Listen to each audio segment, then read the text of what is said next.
I bought me some new gym.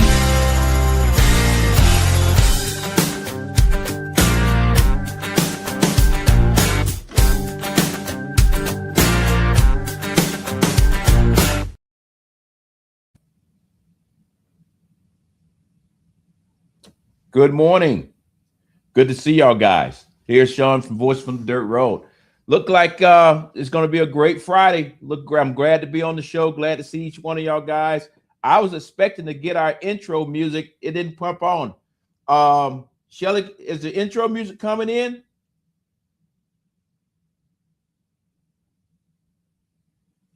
Excellent. Either way, it's all good. All good. The intro music is only 12 seconds. If it pops up, great. If not, that's okay. I think everybody knows the show.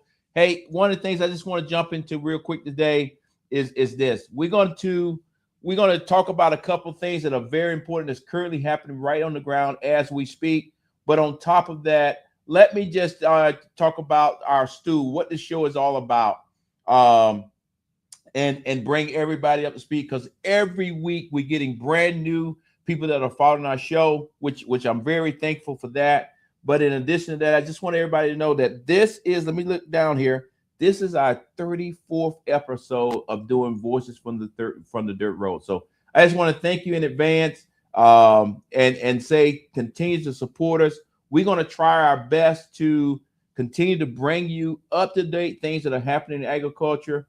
I would tell you, as the weeks go on, we are trying to bring our agriculture commissioner for the great state of Georgia onto the show. We're going to be trying to bring on potential Democratic agriculture commissioner that's running, and also others. Basically, what I'm saying to you, as we move through this time between now and November, we're going to try to bring different voices from the agriculture community, not in a political way, but more in an informational way, so that we can actually get the word out to the rural community, out to our followers, to ensure that information is getting to you so you can make better decisions on whatever you're trying to do on your farm or on your operation, or whatever you're trying to do in your backyard with your garden. So more to work to come on that. I'm excited about it, and we will be making some additional announcements. As far as this show, when it comes to the stew, y'all guys know we talk about livestock. Livestock is the area that I work in, a cow-calf operation. And in the future, we're probably going to move into what we call farm to table, but that's still a couple years out. And then we also talk about row crops. Row crops is actually peanuts, soybeans, cotton, whatever else that's actually being planted out there in the fields. We talk about that and what's effects that are going on. As y'all guys know, we're somewhere in between a drought and getting way too much rain. But we will never complain about the rain here on this show. And then on top of that, we talk about the forestry industry. And here in the great state of Georgia, a few weeks ago, we were having two major forest fires. I'm glad to see that we got our hands around that. But we're still in a time of season where you have to make sure you're very careful when you're trying to do a prescribed burn or do some kind of burn, that it doesn't get out of control. With that being said, everything that we talk about on this show falls up under the USDA, because the USDA is constantly trying to help our farmers, because right now farmers are in the hurt locker across the board. Foreclosures are up and all those kind of things, and USDA is continuously sending money down, trying to get it to the farmers in time so that we can keep these farms afloat. And we'll talk a little bit more about that. And then the last piece that when you look at that stool, it talks about the Farm Bill. And just like I reported last week, the Farm Bill is still in committee inside of the Senate, and that's where it's still at today. So as these things play out, we will dig into them and pass this information on to you. In addition to that, because it's 7 o'clock in the morning, I'm trying to keep this show somewhere between 25 to 35 minutes. I would love to get more people to either send in questions before the show that you want me to address, or you send us a question and then the following show I'll address it, like in this setting where we're in right now, or you can send it to me real time. If I can see it and answer it right on the spot, I will. And to all the people that says to me, good morning, Sean, good morning, good morning. So thank you for continuing to follow us. A couple things this show is going to get at today.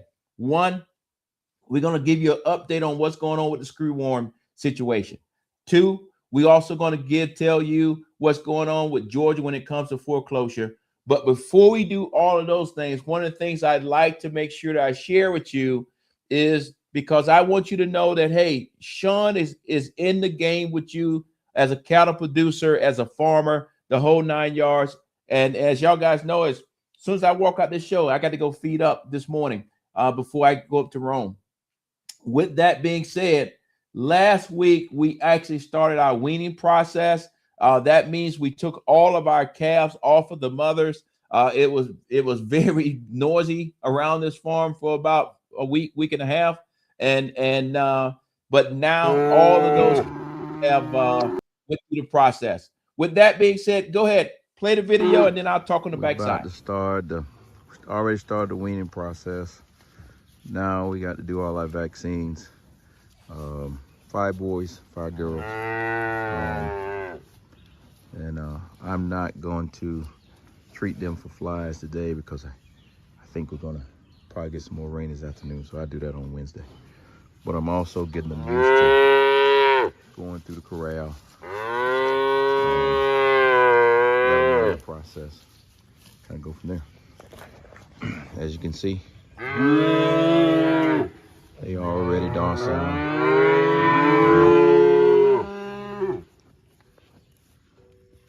That's our Wagyu bull.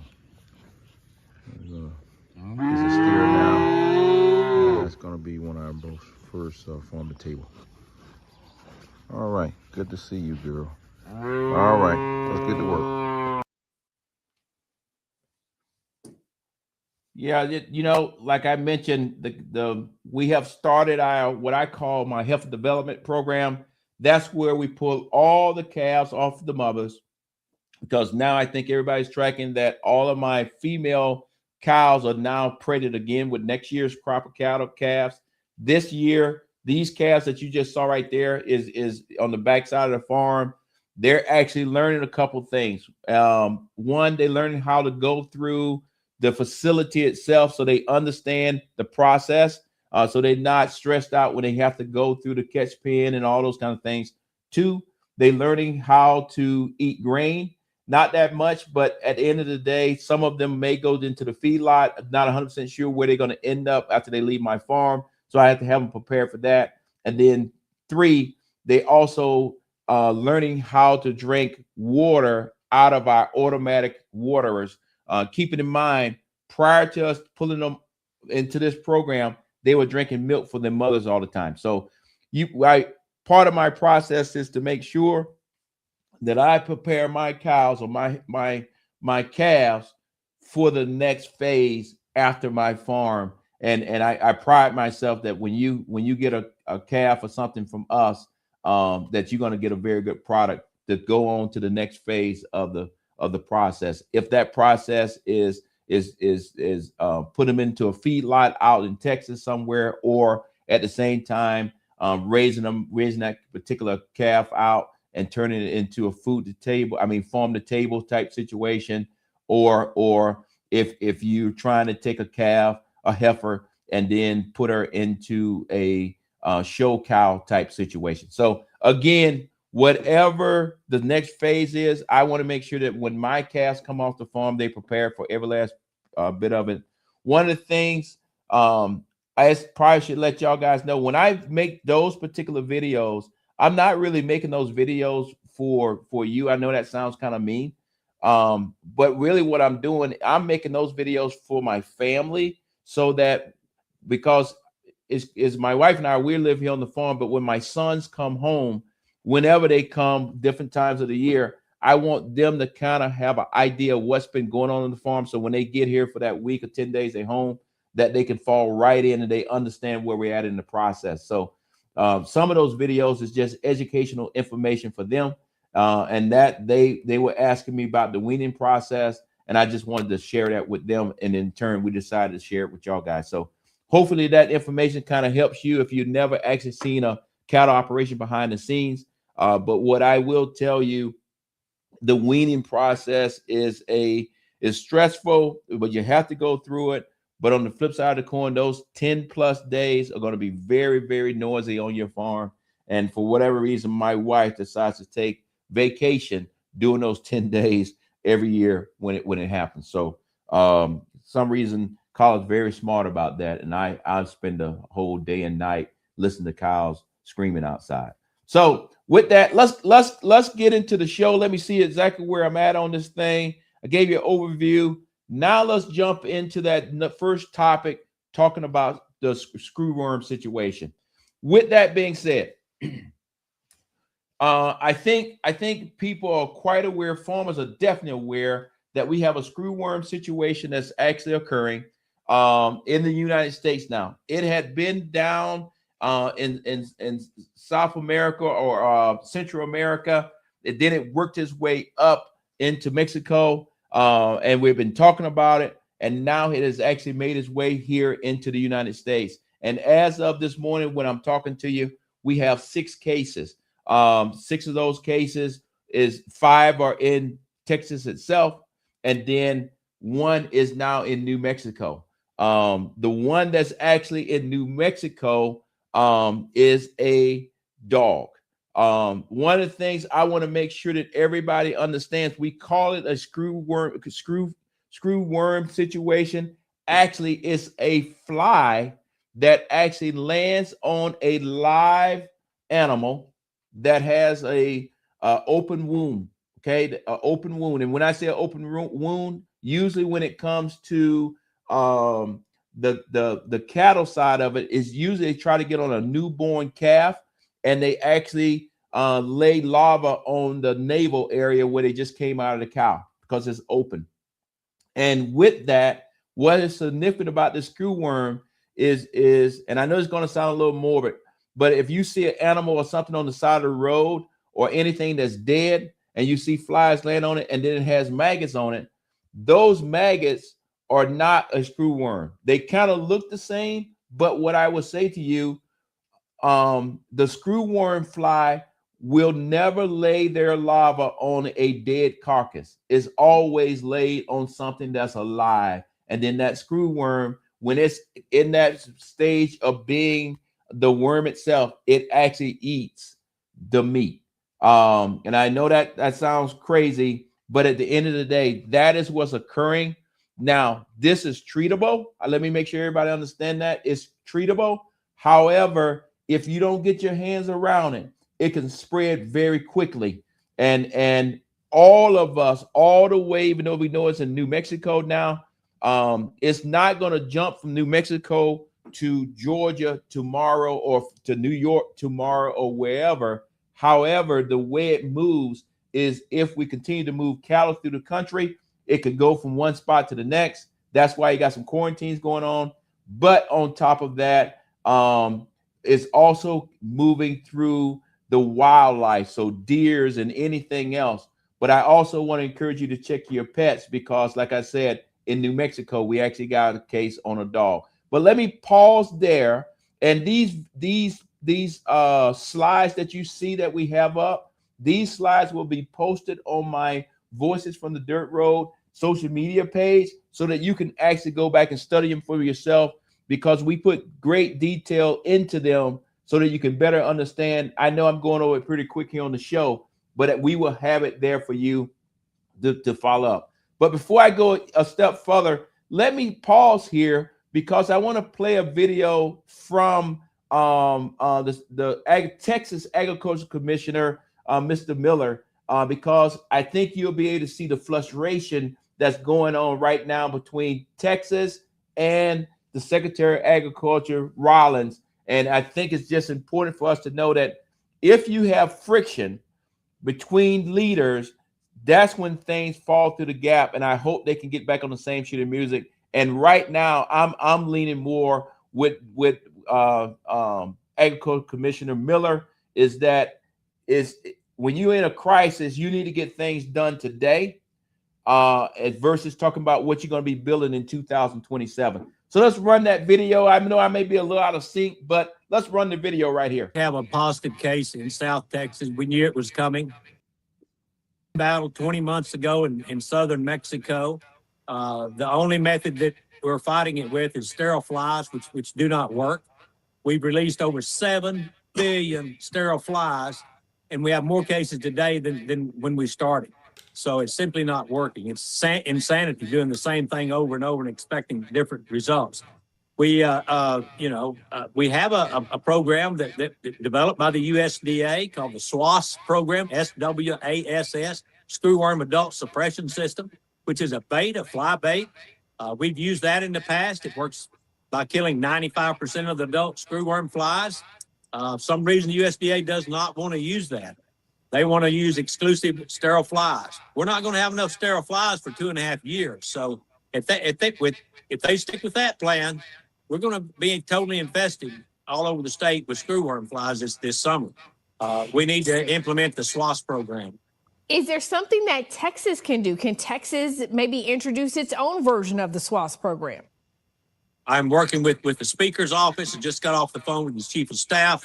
We're developing a pilot program to develop this bait. Once again, I have the formula. I know what the ratios are of the tractor, of the carrier, of the insecticide. It's 2 pounds per square mile. We'll get that up and running just as soon as possible. We're no longer waiting on the USDA to attack this problem. They are telling ranchers, if you have a screwworm, send it to us, let us identify it. If we identify it, we will quarantine your ranch. No one is reporting. There's no telling how many we have out there, but no one wants to report that they have a screwworm fly because you get quarantined, you get shut down. So that's counterproductive. We need to change that. Previously, if you turned one in, they would send you and drop sterile flies on your place or the fly bait. That's as you can see there, it is a level of frustration. And when I say it's a level of frustration is farmers want to work with the USDA. Farmers clearly, and everybody wants to make sure we get rid of the screwworm and get our hands around it. But when you start talking about if you report it and they're going to quarantine your farm, that means your cows can't move, your cows can't do anything, you can't sell anything, the whole 9 yards. That makes some farmers very reluctant to picking up the phone and kind of going from there. Because one of the things I probably should let you know, you can go down to Tractor Supply, call your veterinarian, and we actually have the medicine or the things that you need to correct the issue with the cow. And I think something else I need to make sure that everybody understands. This situation with the screwworm has no effect on the meat that actually goes into the system. What we're trying to do right now is make sure that we don't have a situation where we have a whole bunch of animals starting to die, because that screwworm will continue to eat until that animal just passes away and dies. One of the things I do want to talk to you about, because I think it's important that you understand the history of how this screwworm thing came around, because roughly we started dealing with the screwworm situation 60 years ago. So when you hear Secretary Miller, the frustration a little bit in his voice is because we dealt with this 60 years ago and we actually got control of it. And that's what he's saying is, hey, we've been down this road before. We still know what we need to do. Do it and do it now before it continues to spread, versus saying, hey, I got to give Secretary Rollins and USDA great kudos. They are in the process of building a facility to detect flies, the screwworms and flies and all those kind of things and everything else. However, that facility will not be ready to be operational to 2027. And that's going to be built there in Texas. I think at one of the universities. I don't have the information right here in front of me, but what I will say to you is this. I want to make sure if we can make this the timeline a little bit bigger, so as I want people to be kind of able to see it as I'm kind of talking through it. But the key thing is this, is because we have dealt with this before since 1966, we know what we need to do, and we still have all of those tools in our toolbox to get it done. And if you know or remember, we started talking about the screwworm many months ago, probably more than almost a year ago. And now it has finally crossed over here to the United States. And what we need to make sure of is this, first it was just in Texas. Now it's in New Mexico. And when I say now it's here in New Mexico, that is just in one case with a dog, but still the question remains, if farmers are being reluctant to pick up the phone and call the USDA, the question is, how far has it actually already continued to move? So USDA, farmers, agricultural commissioners in both of those states and really throughout the United States all need to be on the same sheet of music to ensure that we don't mess around and get a screwworm issue throughout the entire United States. So with that being said, again, this timeline will be posted on my social media pages under Farm Voices from the Dirt Road, so that you can actually see how long we've been working on this. And on top of that, I'll probably follow back up next week and do just a little snippet on the facility that the Trump administration is trying to build, which I think is going to do awesome. However, hell, 2027 is not 2026, and we need to fix the things right now today here in 2026. So again, this thing here is actually a screwworm situation.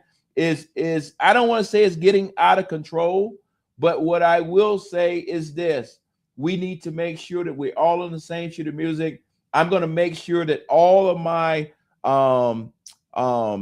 slides are posted. It's great information on those slides. I don't want to take up all of your time this morning because I'm already at 7:21 and I'm still hadn't got into the second topic. But key thing, this show, Voices from the Dirt Road, we will keep you up to date on what is going on with the screwworm situation. We will also try, like I said earlier in the show, to try to get our agriculture commissioner on board to come in, talk to us about what's happening in Georgia, talk to us about what is the state of Georgia doing to make sure that it doesn't cross over and get here. Because you remember earlier in the show when I talked about my cows, are they going to go into a feedlot?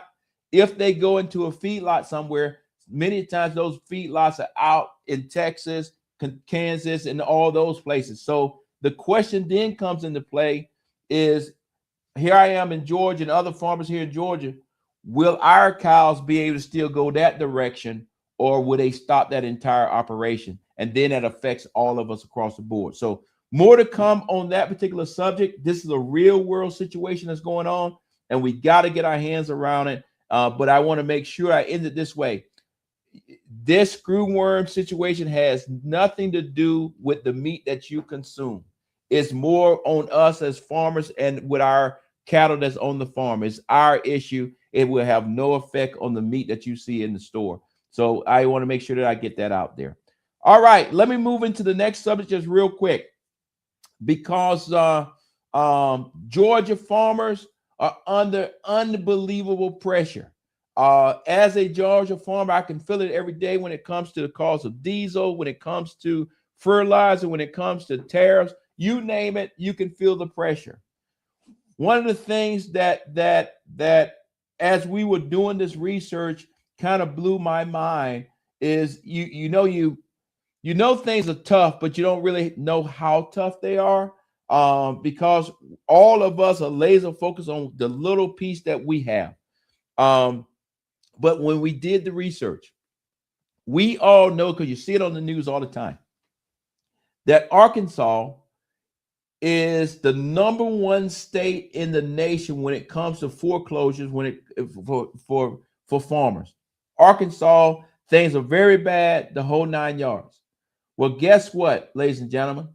Second place is the great state of Georgia, where I'm sitting. And when I say second place, please make the slide a little bit bigger so if they can see this when I actually talk about it. If you can see it like I can see it now, Arkansas this year has filed 33 cases of bankruptcy. Guess what? Georgia's running right there in second place, almost neck to neck with 27 thus far. And then on top of that, we're talking chapter 12 foreclosures. With that being said, I won't get into all the nitty gritty details of it. But again, right now, if you have the pressure of the screwworm, you have the pressure of cost, you have the pressure of diesel costs, fertilizer costs, drought, all those kind of things, then that push more and more farmers into foreclosure. And that's one of the things that if I can get our agriculture commissioner on in here, Tyler, from the great state of Georgia, this is one of the questions I want to be able to talk to him is, okay, we have these foreclosures. What are we doing from a state point of view, trying to keep our farmers afloat? Because I am truly concerned that as more and more farms go broke, then who's actually buying those farms? And I'll just throw it out there. We'll talk more about it. But I'm concerned that some of these places are potentially being bought up by data centers. And y'all guys know that is a hot, as I'll just say it, that's a hot ass topic right now throughout the entire country. So I'm worried that here in the great state of Georgia, we got a couple of things that are putting pressure on our farmers. When I talked about all those other things, but I also am concerned because Georgia is one of the states that's building some of the most data centers, and I'm not 100% sure where these data centers are going. But we're not going to go down that rabbit hole. But I wanted you to know today is that Georgia, and this information, because I do have people come up in my DMs or come up on the comments saying, Sean, you're lying.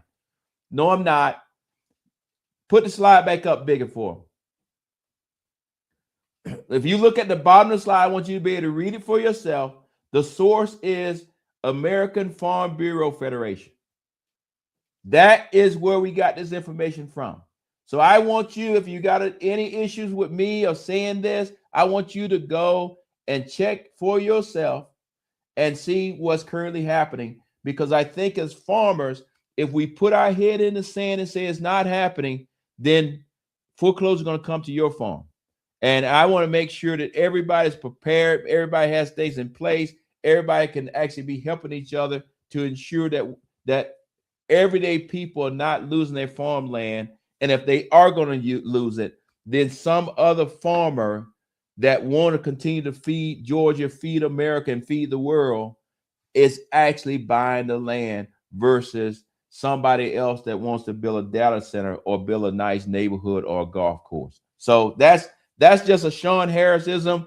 And I just want to make sure that we get that out there. But like I said earlier, all of these slides will be posted on the page.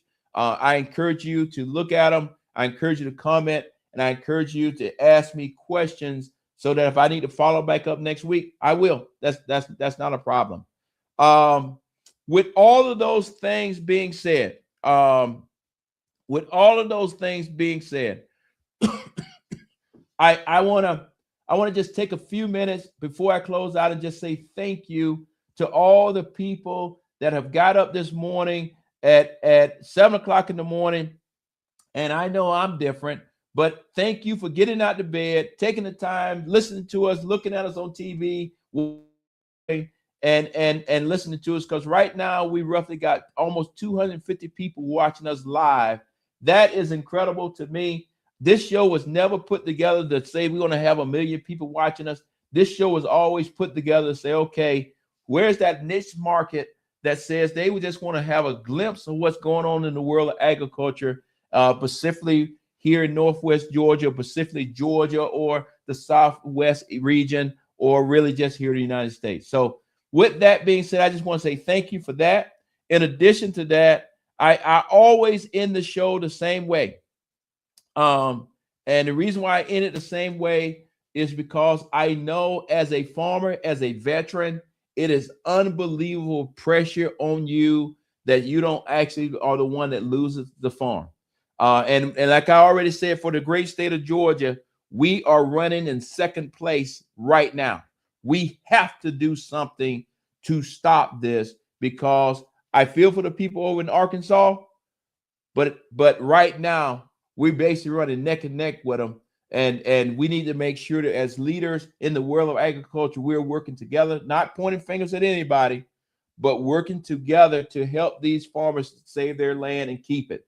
But if you are in a crisis, I want you to make sure as a farmer, as a farmer's family, as a friend of a farmer, whatever, make sure before they make a long-term decision for a short-term problem, I just wanted to make sure that you can get up tomorrow morning and see the sun come up.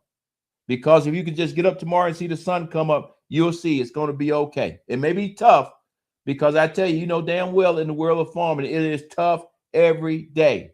But if you pick up the phone and call this number right here, 988, it is somebody on the other end of that phone that is a professional that will help you navigate from your current situation to just making it to the next day and making it to the day after that and making it to the day after that. And I assure you, if we get you from day to day to day, it won't be as bad as you thought it was. And you'll still be here on this great earth with us, still feeding the American people, and you'll still have your farm and all those kind of things. So, hey, I know some people say to me, Sean, that's a terrible way to end the show. But at the end of the day, I think I would be remiss if I didn't actually say something about it, because right now we have a nasty situation that's happening with our farmers throughout the country, is that too many are committing suicide, and one is too many. And I want to do my part, just like I did in the military, to say, okay, let me be part of the solution and not just part of the problem. So we try to start the show off with some good news story. The good news is, hey, farming is fun. You see, I'm getting to live my dream. I don't have the biggest farm in the great state of Georgia or in the country, but I get to live my dream. And then on the flip side of the coin, yes, there's some pressure out there, but we're going to try to be part of the solution to fix some of those issues and kind of go from there. So with that, today we talked about what was going on my farm. We're in the weaning process, the health development program, and we'll talk more about that program, not only on my farm, but for the great state, or for the great state of Georgia, but also for the United States. Then we actually took time out to talk to you about what's currently going on, a big issue, screwworm. I'll assure you, if you watch your national news, they're going to talk about the screwworm situation.